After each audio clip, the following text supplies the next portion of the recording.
निश्चित है। ये लोग जो 10 साल अपनी सरकार की उपलब्धियां बता रहे हैं,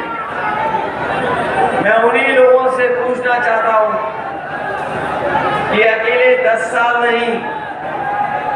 केवल दिल्ली के सरकार के 10 साल नहीं, बल्कि उत्तर प्रदेश के 7 साल जोड़ दो। इन बीजेपी वालों को 17 साल की सरकार का हिसाब किताब देना है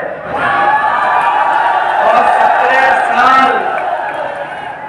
की जो सरकारें हैं, 10 साल दिल्ली के, 7 साल उत्तर प्रदेश सरकार का, अगर हिसाब किताब मांगेंगे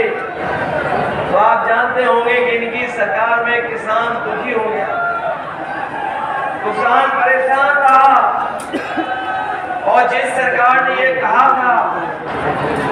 कि सत्ता में आने के बाद हम किसानों की आय दोगुनी कर देंगे, हम लोग लगातार घूम रहे उत्तर प्रदेश में, जगह जगह किसानों से पूछ रहे हैं और आए हुए हम अपने किसान भाइयों से, किसान परिवार के नौजवानों से पूछना चाहते हैं, क्या बीजेपी की सरकार में हमारे किसानों की आय दोगुनी हो गई है? क्या न आय दोगुनी कर पाए और जो लागत है वो बढ़ती चली जा रही है, महंगाई लगातार बढ़ रही है। जो लोग खेती करते होंगे वो जानते होंगे, खाद से लेकर के कीटनाशक दवाइयां, डीजल, सब कुछ महंगा हो गया है और महंगाई बढ़ती चली जा रही है। उसका परिणाम यह है कि किसान अपनी मेहनत भी करता है, अपनी पैदावार भी तैयार कर लेता है, लेकिन कोई जगह सरकार ने ऐसी नहीं बनाई जहां पर अब किसान को अपनी लागत का 2 गुना मुनाफा मिल जाए। हमें याद है तो उस समय जब किसान आंदोलन के लिए दिल्ली गए थे, दिल्ली को घेर के बैठ गए थे, यही बीजेपी के लोग किसानों की जमीन छीनने के लिए और किसान को बाजार पर छोड़ने के लिए, कि बाजार पर छोड़ दो किसान को, उसके लिए 3 काले कानून लाए थे। पूरे देश के किसान इकट्ठे हो गए और दिल्ली को जाकर के घेर लिया, सालों साल बैठे रहे,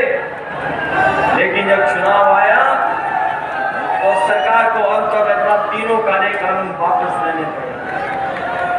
3 काले कानून वापस ले लिए, लेकिन आज भी हमारा किसान खुशहाल नहीं हुआ है। किसान के सामने वैसे ही संकट दिखाई दे रहा है। जो लोग ये कहते हैं विकसित भारत बन जाएगा, खुशहाल भारत बन जाएगा, विश्व गुरु भारत बन जाएगा, मैं उन बीजेपी के लोगों को सुझाव देना चाहता हूं कि जिस समय हमारा किसान खुशहाल हो जाएगा, उसी दिन हमारा भारत विकसित हो जाएगा, उसी दिन हमारा भारत के लोग विश्व गुरु बनने के रास्ते पर पहुंचेंगे। जहां हमारे किसान में पिछले 10 साल में 1 लाख किसान ने आत्महत्या कर ली, और ये आंकड़े कोई हमारे नहीं है, ये दिल्ली के जो एनसीआरबी के आंकड़े आते हैं,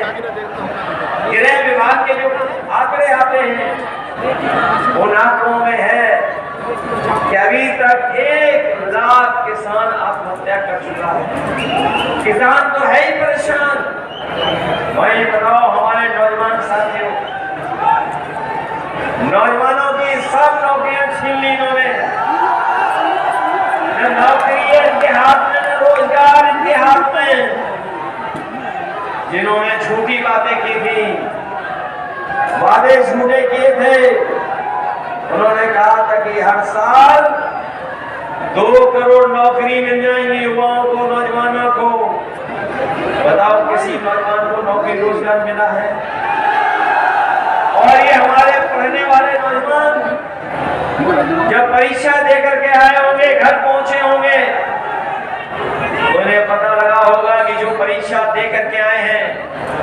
उसका पेपर लीक हो गया। उत्तर प्रदेश की सरकार के जितने भी पेपर हुए, जितनी भी परीक्षा हुई, सबके पेपर लीक हो गए। अभी हाल ही में पुलिस भर्ती का पेपर हुआ था, 2 दिन परीक्षा कराई गई, लेकिन पेपर उसका भी लीक हो गया, परीक्षा कैंसिल करनी पड़ गई। बताओ यूपी की कैसी सरकार है, ये कैसी सरकार